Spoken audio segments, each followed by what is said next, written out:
Hello and welcome to Friends That Invest, the podcast that feels like a voice note from your favorite finance friend. My name is Sim Kaur and I am wildly passionate about all things money and investing and personal finance and business and just anything to do with getting wealthier and living a better life. And so without further ado, the first reason why you should be a business owner is that layoffs are among us. It is no surprise to anyone, and yet we used to grow up being told, like, get a job is secure. I come from a family background where our family was obsessed with government jobs. And I think this is like a universal experience of children that have Indian parents, because a government job meant security, the government was never going to fire you, and you would have a lifelong pension. And yet we have only seen more and more companies decide to lay off people in industries we didn't really think would happen. Like, I would have never guessed that being a software engineer would be a role that would start to become less and less needed in this like tech advanced world. My dad is a software engineer and he was let go of. And then my mum was a childcare teacher. She was like a teacher for 20 plus years. And then she got let go of. And then my dad I shouldn't laugh, this is like really serious. And then my dad got sick, like was not allowed to work. And my mum started taking care of him full time. And neither of them had salaries. And my brother came home to me. My brother was a lot younger, so he didn't have a job. And he was like, Sim, no one in this household is employed. And it just made me think back to the time of like, we always thought having a job was a form of security. And sadly, that's just not the case. It's not even like a shameful thing anymore to be like, oh yeah, I got let go of. It's like almost everyone has a friend or knows someone or themselves have gotten let go of. In the silver lining in this very negative experience of layoffs being really common, there's no longer that like safety net of, well, if I stick to a job, I'll be looked after. Now, suddenly having a job is high risk and starting a business is high risk. The difference between them, the delta between them, if you may, is not that large anymore. And so I saw this meme that just kind of put it all into perspective. It said, the economy is so bad, you might as well follow your dreams. And it just stuck with me. I was like, that is so true. Like, the economy is so bad, you might as well take the plunge. Start that bakery you always wanted to. Start that business you always wanted to. Start a consulting company that you always wanted to. So my mother decided that because she had been laid off and my dad wasn't well, so she had to take care of him, she decided that she would actually buy a business. She's a childcare teacher, and so she bought her first childcare center. So she became a business owner in her mid-50s, mid to late 50s. And like, that happened in the last couple of months, and we're so proud of her. And it was like this cute little boutique center, and it's all really new to her. And she was like, Sim, this is actually really, really difficult, but it's also very fulfilling. And it just goes to show, you know, in a bad economy, like, it actually just makes sense to take a risk and to do something on your own. So props to my mum, but also props to all the people that are listening, the Investy Besties that are like, yeah, you know what? I don't know if my company is going to work out for me. So maybe this is the time where I dabble in that idea that I have. I have a friend who got laid off and then rehired in the same company. I feel like restructures are continuously happening. And she's getting to a stage where she's like, I think it's time for me to start my like bridal makeup business that I've always wanted to do. She's like incredible at makeup. And it's like, it's the time to do it. And you don't know what's going to happen on the other side. But the worst case scenario, I always say to my friends that want to start a business but are scared of taking the leap, is that your worst case scenario is the business doesn't take off and you just go back to your job. Like, your worst case scenario is what you're doing right now, having a job. Not to say it doesn't get a bit worse than this, but it's worth giving it a try. And I think that's a really, really, really valid reason to go ahead with it. Now, the second reason why it's worth starting a business, especially as a woman and especially in 2026, this might be controversial, but this has been my experience and the experience of other women like myself. And when I say other women like myself, I'm referring to young, outspoken, lippy women that are probably like women of color or have some kind of minority aspect to them. Like, they don't have the same accent as the country that they're living in, and therefore there's some level of otherness about them. These women, myself included, we don't do that well under the traditional corporate ladder. I have found time and time again that to do well in the corporate world, it just requires a certain set of skills that not all of us possess. Like if you've grown up to be taught to be polite and have a soft-spoken voice and like don't try to like put people down and don't get involved in like office politics, to then go into a workplace and have to try to adapt to that, it was like being in a whole different world. And it felt, I mean, I wasn't even in proper corporate. I was in an optometry clinic, but it felt like, oh, there's a game that you have to play. Some of us are really good at playing that game, and they know the right people to talk to. They know like how to show off their skills. And I feel like I've learned how to do that within the business setting, but I've not learned how to do that in corporate. And so for a lot of us, like we can work so hard, but our manager might not be the kind of person that gels with us and doesn't really put us forward to the next step. And we keep running into these ceilings. The glass ceiling is, another name for it, but we keep running into these ceilings where it seems like no matter how hard we work, it doesn't result in more reward. Like if we work twice as hard, we don't get twice the reward. That's very demotivating. And so for women like myself that don't do well in corporate, suddenly being a business owner is very enticing because I kind of realize like if I work 3 times as hard, my output is going to be higher, not necessarily 3 times as high. It's not like a linear relationship, but the more harder I work if I own a business, the more money I will make because the more clients I will get, because the more income I will have, and so forth. And on the flip hand, if I don't do as well and I slack off, like yes, in a 9-to-5 job, if you slack off, you still get paid per week or per month. But if you slack off in your own business, the amount of money that you make drops because your customers, they don't have to owe you anything. They can leave, they can move on, they can find someone with a better service. And as a result, it made me more self-motivated. I was like, oh, this is on me and I want to do more. I want to do better. And it kind of reminds me of a story of a friend of mine. Their sister decided that she was like sick of working in corporate. She did the proper corporate ladder thing, worked in a big company, like wore a fancy suit every day. And I think she's been doing it for like 5 or 6 years. She's like similar age to me.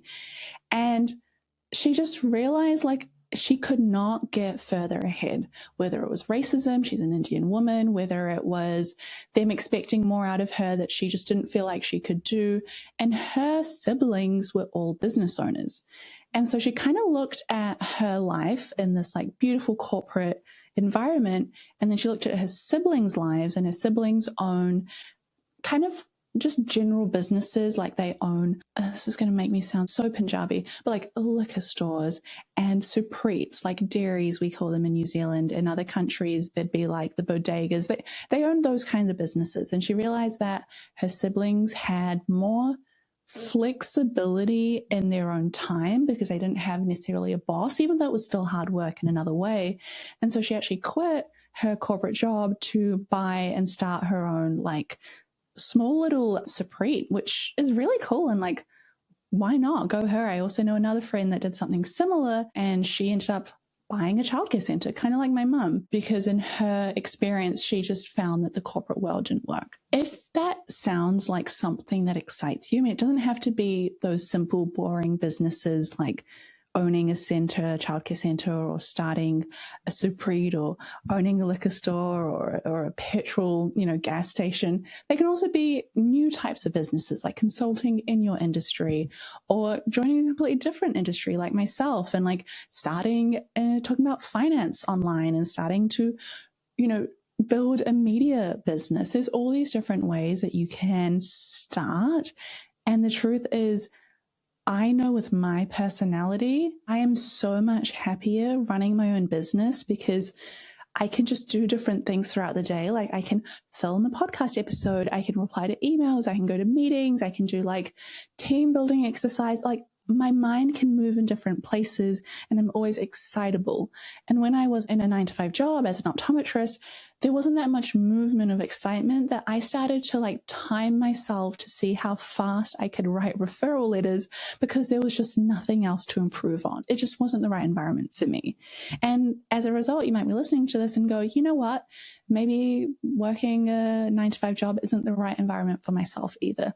Or maybe it's moving to a more creative corporate role. There's lots of options here. The third reason of why I think you should build a business, especially in 2026, is that the income potential that you have as a business owner is so much higher than the income potential that you have if you worked in a corporate job.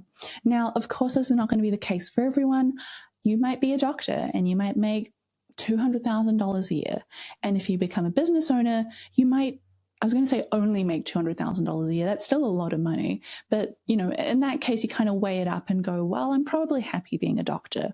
Or I know some people that work in finance and they make a really good living. And so if they were to start a business, it would actually be a huge reduction in their salary. And they work in a job that is quite flexible. So it doesn't really make sense to switch over. But for the people that it does make sense for are the people that have a job where the income ceiling is quite set. So again, when I was an optometrist, I knew that my top salary, like I started on 75,000, then I went to like maybe 80,000. And I knew that the most I was ever going to get paid in my 40-year career was $130,000, which is a lot of money. And that's actually really great. But it meant that like over the next 30, 40 years, my salary was only going to go up by up to $50,000. And after that, it would level off. Like it doesn't continue to increase. Now, it's not like a job where if I worked in sales, for example, like I was a real estate agent, that your salary can increase as you work more. If you're a doctor, your salary increases if you work more. Those options were not available. And so if you are in a career where you know that your salary will tap off, often things like being a teacher or being a nurse at a publicly funded hospital, oh my God, those were such stereotypically woman roles. Being an architect, being an engineer at like a small law firm, those kind of roles kind of taper off a little bit faster. And so for those people, when you own a business, the sky is truly the limit. And I cannot stress like the amount of money I have seen people, women specifically, make as business owners is like astronomical. It is so not what I expected. Like I didn't have a lot of business women in my life growing up. Everyone around me were like my parents, like teachers or engineers, just like 9-to-5 jobs. And the only people that were business owners were like the uncles that owned a petrol station or owned like a stationery shop and kind of like more service-based, stock-based businesses. And nowadays, like I've met a woman that owns a recruiting agency that makes hundreds of thousands of dollars in salary. I've met a woman that has like an e-commerce business. I've met a woman that has a business where they sell like drinks that are good for your gut health. Like all these businesses are incredible, and not necessarily the ones that I've just mentioned, but like some of these women take home $400,000 a year, $500,000 a year, $600,000 a year. I know one or two women, their business generates so much revenue that they're taking home almost $1 million a year as a salary. Let that just sink in. That is huge. And yes, they're working hard, but I would not say they are working harder than when I was an optometrist. And I'm not saying that I'm now working harder than when I was an optometrist. People that work a 9-to-5 job work very, very hard. And people that own businesses also work very, very hard. And these like two groups of women are not necessarily like one works harder than the other and therefore she should like earn more. It's just the risks you take on and the leverage you have. When you own your own business, you're building equity and you're building leverage, and you are able to put yourself in a position where other people come in, you teach them how to do what you do, and you can scale a business. And when you scale a business, suddenly you're doing the same work. You're still putting in the same amount of hours, but you're making a lot more. And a good example of this in terms of like a podcast sense is if you think of like the Friends That Invest podcast. I jump on, I talk, hopefully it's of use, sometimes it's not, and then I upload it. And that's the same amount of work every single week. But if I'm good at what I do, the amount of people that listen grow and grow and grow. The ad revenue that we get from that grows and grows and grows. And there's no cap on that. It's exponential. And that does not mean I'm working harder. Like if you look at Shameless Media, they're such a great example of these female founders in the media landscape. In Australia, they have about 10% of the entire female Australian podcast audience listens to one of Shameless's podcasts, and they have multiple podcasts. So there are these two women and they have multiple podcasts. They just co-host their main show, but they have extra shows where they hire extra people. They're not necessarily working much harder than maybe when they were like interns at another company.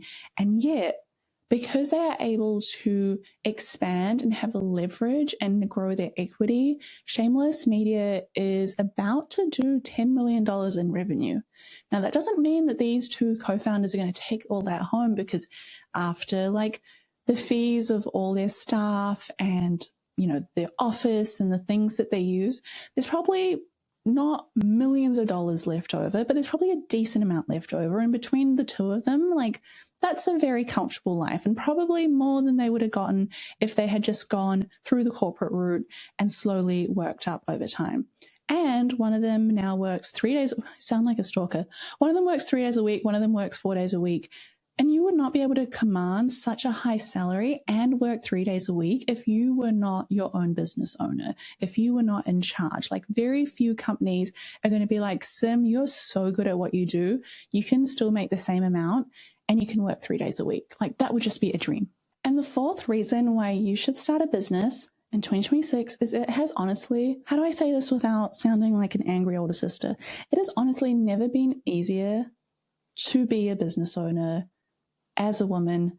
Like, the barriers to entry are almost on the floor. Back in the day, if you wanted to start a business, like, I don't even know what you needed. You probably needed an accountant and a lawyer, and you had to go into like set up shop, and there were all these like physical barriers in the way. You had to be able to drive, like all these things that we take for granted as access. Not everyone had that. Even getting a line of credit wasn't possible like until the 70s for women. So we are now in a place where to start a business, you don't need a lot of capital, because the ability to start a business is a lot cheaper. Like, you can set up a Shopify website for $30 a month and get a domain name for like, I don't know, probably the same, $30 a year. And like for less than $100, you now have a website and a domain name. That's pretty good. And that's all you need to get started. And if you're a sole trader, some countries call them sole proprietors, some call them sole traders. Basically, you just work for yourself. You don't even, in some countries, have to register as a business yet, as an individual company. You can just start off on your own. And then when you start making money and you're like, okay, this has some legs, you can sign up and make a business, like register as a company. And in a lot of countries, especially in OECD countries, it is very, very seamless. Australia and New Zealand are a lot easier than like America, but the UK is not too difficult either. You can start a company and get going within a couple of days. And that is just not what it used to be like.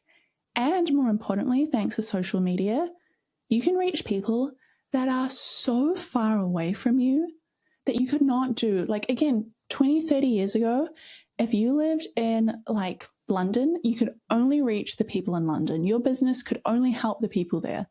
And think about how far like online shipping and digital products and personal branding and business branding has gotten, and social media platforms have grown, that like I could build a business from like the corner of the world, literally the bottom corner of the world, this little country called New Zealand with like 5 million people that live here.